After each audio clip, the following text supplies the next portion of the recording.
नमस्कार दोस्तों, स्वागत है आप सभी का हमारे YouTube channel Kundan Saini maths पर। चलिए शुरू करते हैं आज की अपनी क्लास को। ये क्वेश्चन एनटीपीसी के हैं जो 2025 में आए हुए थे। तो चलिए स्टार्ट करते हैं आज की अपनी क्लास को। लेकिन उससे पहले अगर आप हमारे चैनल पहली बार आए हैं तो चैनल को सब्सक्राइब करना ना भूलें, बेल आइकन को ज़रूर प्रेस करें ताकि ऐसी वीडियो आपको मिलती रहे। चलिए शुरू करते हैं। पहला क्वेश्चन देखते हैं क्या कह रहा है। सलील का वेतन पहले 15% घटाया गया, बाद में 10% बढ़ा दिया गया। उसका अंतिम वेतन उसके शुरुआती वेतन की तुलना में कितने प्रतिशत कम था।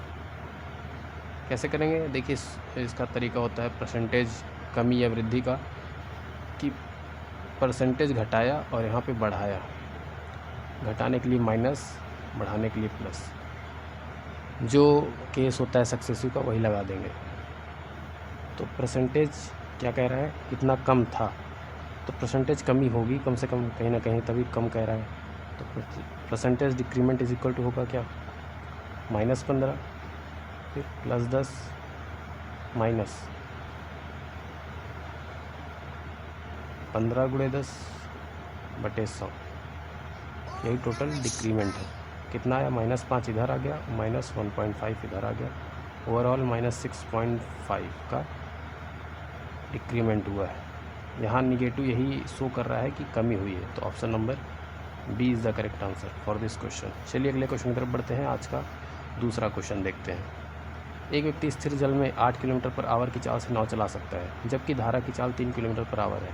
उसे धारा की दिशा में 11 किलोमीटर, धारा की विपरीत दिशा में 15 किलोमीटर की दूरी तय करने में कितना समय लगेगा। करते हैं क्वेश्चन को। देखिए ये बी है, नाव की चाल को वी से लिखते हैं, धारा की चाल को यू से लिखते हैं। यू कितना है, 3। कह रहा है उसे धारा की दिशा में 11 किलोमीटर, तो समय पूछ रहा है, तो समय बराबर क्या होता है, दूरी बटे चाल।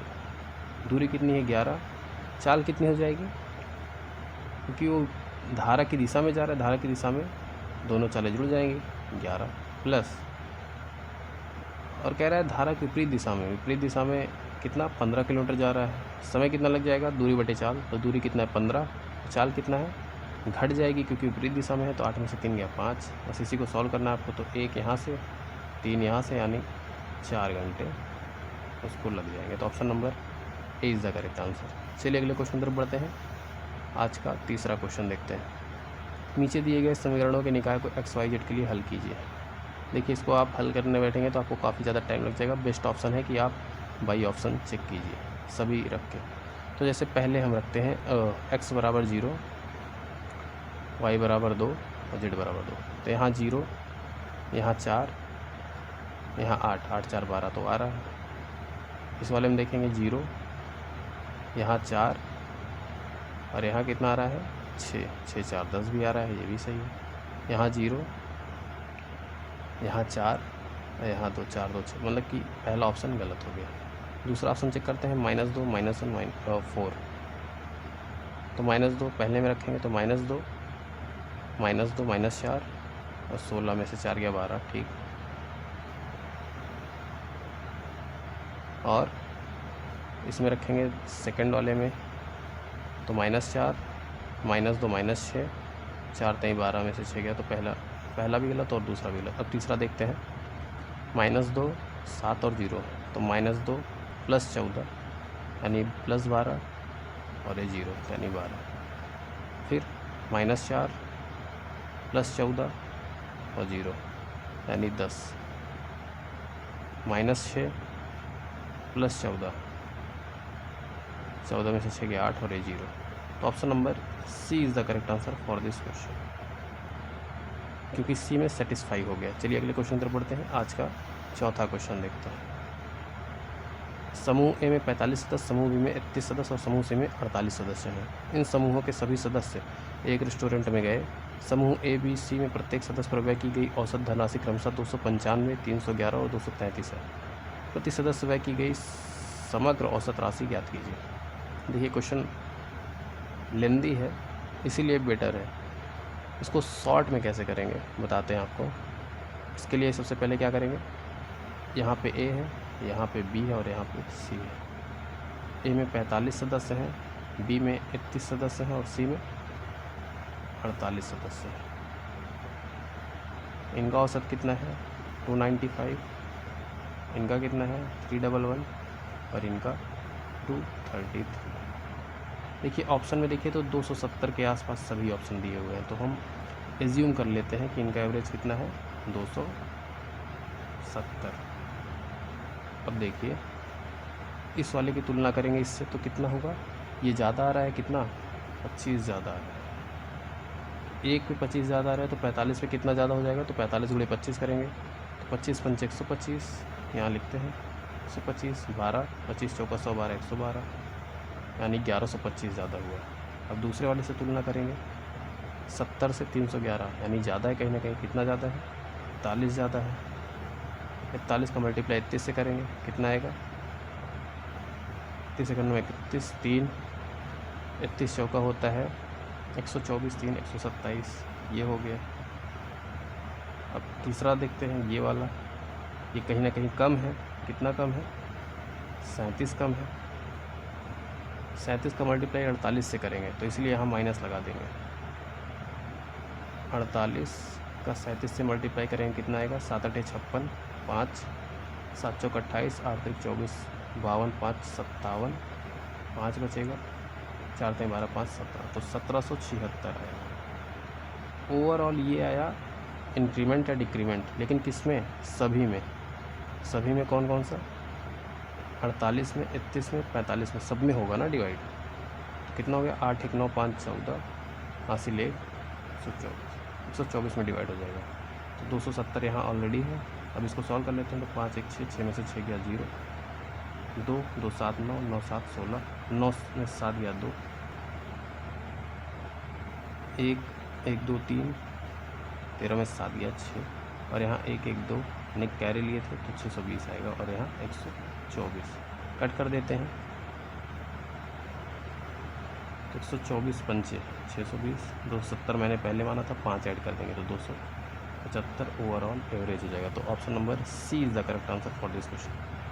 देखिए क्वेश्चन काफ़ी अच्छा है, कैलकुलेशन के माध्यम से आप इस शॉर्ट ट्रिक को जानेंगे तो आप जल्दी से कैलकुलेट कर पाएंगे। चलिए अगले क्वेश्चन पर बढ़ते हैं। आज का 5वां क्वेश्चन देखते हैं। 2 cos A is equal to 3 sec A है तो इसकी वैल्यू बताइए। ये क्या हो जाएगा, ये हो जाएगा 1 - cos A 1 + cos A, 1 - cos square है, 1 - cos square is equal to होता है sin A स्क्वायर है upon 1 - sin A 1 + sin A, तो 1 - sin स्क्वायर है यानी cos स्क्वायर है। sin square upon cos square is equal to होता है tan स्क्वायर। यहाँ इसको सॉल्व कर लेते हैं। सेक cos को लिख लेंगे 1/sin और सेक को लिखेंगे 1/cos, तो cos इधर चला जाएगा और sin ऑलरेडी है, cos/sin होता है cot। cot A की वैल्यू कितनी आ जाएगी 3/2, और tan A की वैल्यू कितनी आ जाएगी 2/3। tan A की वैल्यू आ गई 2/3, इसको यहाँ पे पुट कर देते हैं, 2 दूनी 4 3 1 9। Option number C is the correct answer. चलिए अगले क्वेश्चन पर बढ़ते हैं। इस क्वेश्चन को देखते हैं। एक कार 10 घंटे चलती है और I घंटे के दौरान उसकी चाल I³ किलोमीटर पर घंटा है, जहां I = 1 2 3 10 है। यात्रा के दौरान कार की औसत चाल किलोमीटर प्रति घंटा कितनी है। देखिए क्वेश्चन अच्छा है, आपको समझने में थोड़ा दिक्कत हो सकता है, इसीलिए क्वेश्चन अच्छा है। कई लोग I³ में कंफ्यूज हो जाएंगे। हमको करना क्या है, देखिए इसका मतलब कहने का क्या है कि कार 10 घंटे चली है, पहले घंटे में वो I³ यानी 1 का क्यूब 1 km/h की स्पीड से चल रही है। कह रहा है दूसरे घंटे में I³ यानी 2 दूनी 4 दूनी 8 की स्पीड से चल रही है। तीसरे घंटे में 27 की स्पीड से चल रही है। चौथे घंटे में 64 की स्पीड से चल रही है। ऐसे ऐसे करते करते 10वें घंटे में कितने की स्पीड से 1000 km/h की स्पीड से चलेगी। बस यही था और कुछ नहीं था इसमें। हमको निकालना क्या है, औसत चाल। औसत चाल माने कि इन सभी का योगफल निकालना है और बटे टोटल टाइम। औसत चाल कैसे निकालते हैं, ओवरऑल एवरेज किसी संख्या का निकालने के लिए हम क्या कहते हैं, सभी संख्याओं का योग बटे टोटल संख्या। तो इन सभी का योग बटे टोटल कितना बार आएगा, 10 बार आएगा, क्योंकि यहाँ 10 घंटे लिखा है ना, 10 आएगा। तो एवरेज निकाल लेते हैं। इन सभी का योगफल कैसे ज्ञात करते हैं, से 1 का क्यूब प्लस 2 का क्यूब प्लस 3 का क्यूब प्लस n का क्यूब निकालने के लिए फार्मूला क्या होता है,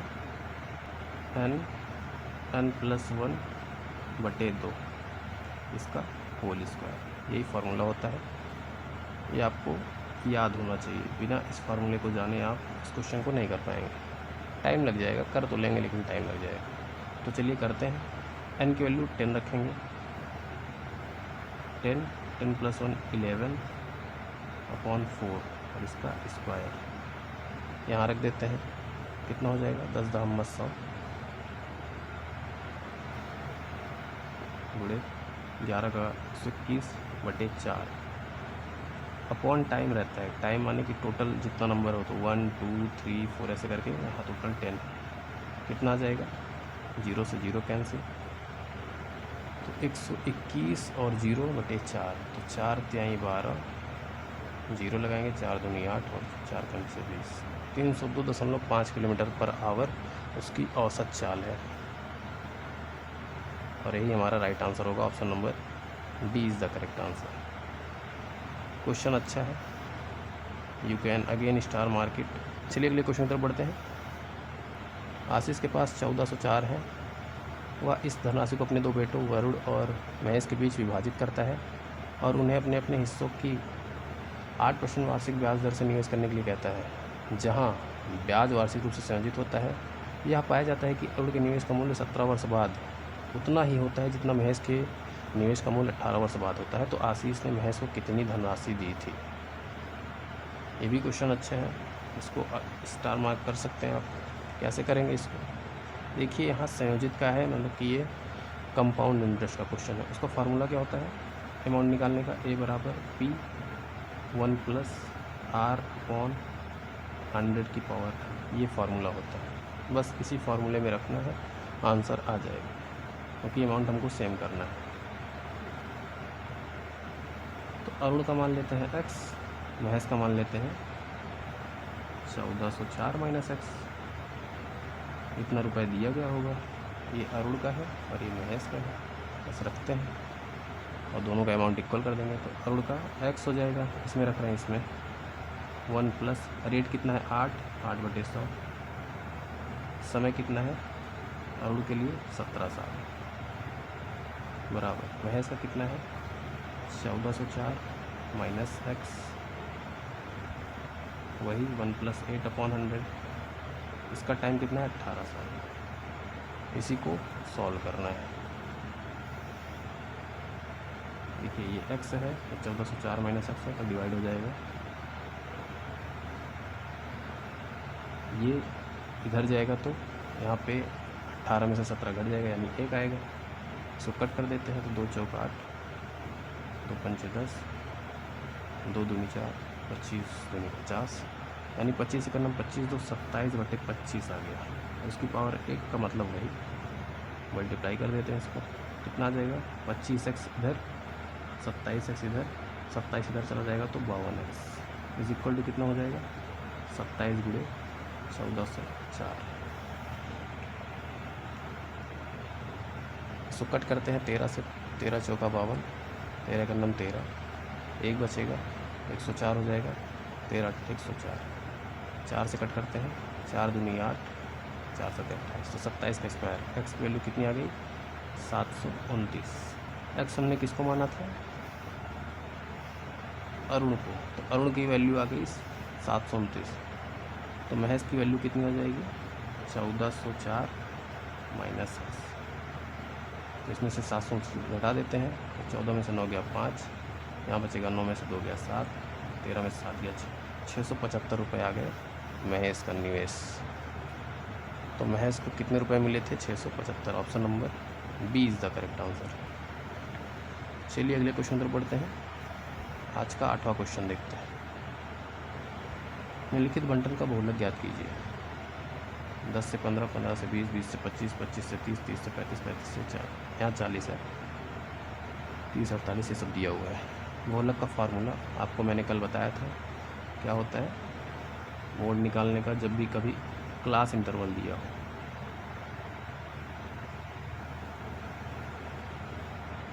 क्या होता है L1 plus F1 minus F0 upon 2F1 minus F0 minus F2 multiply by H, ये फार्मूला होता है।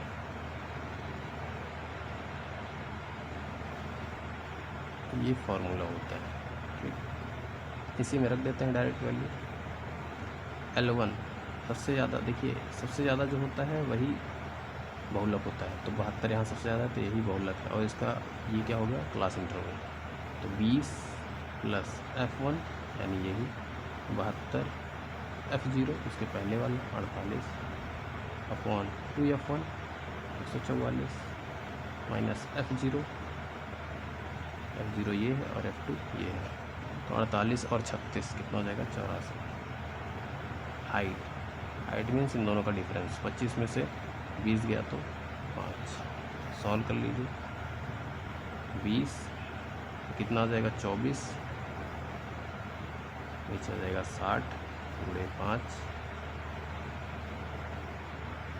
5 12 2 कितना गया 20 प्लस 2 22। तो option number A is the correct answer for this question. चलिए अगले क्वेश्चन की तरफ बढ़ते हैं। आज का 9वां क्वेश्चन, 100 पुरुषों के पास 27 दिनों का राशन है। यदि 46 पुरुष चले गए तो शेष पुरुषों के लिए वही राशन कितने दिनों तक चलेगा। वही M1 D1 H1 से, तो 100 पुरुष के लिए 27 दिन का राशन है, 46 चलेगा तो बचे कितने, 54 पुरुष बचे। हमको नहीं पता कितने दिन चलेगा, तो x मान लेते हैं, इसी को सॉल्व कर लीजिए। 27 दूनी 54 50, एक्स वैल्यू कितनी आ गई 50। Option number D is the correct answer. चलिए अगले क्वेश्चन तरफ बढ़ते हैं। आज का अंतिम क्वेश्चन देखते हैं। एक बिक्री के दौरान 50% माल 40% लाभ पर बेचा जाता है। शेष माल का 40% माल 13% लाभ पर बेचा जाता है और शेष माल 32% हानि पर बेचा जाता है। यदि समग्र लाभ x% है तो x का मान ज्ञात कीजिए। 50% माल, 50% मतलब 1/2, 40% माल, 40% मतलब 2/5, शेष माल हमको नहीं पता, तो हम पहले माल मान लेते हैं कितना होगा। हमेशा डिनोमिनेटर का मल्टीप्लाई कर देंगे, तो टोटल मान लेते हैं 10 माल 10 रुपये में ख़रीदा गया है, यानी एक माल 1 रुपये में।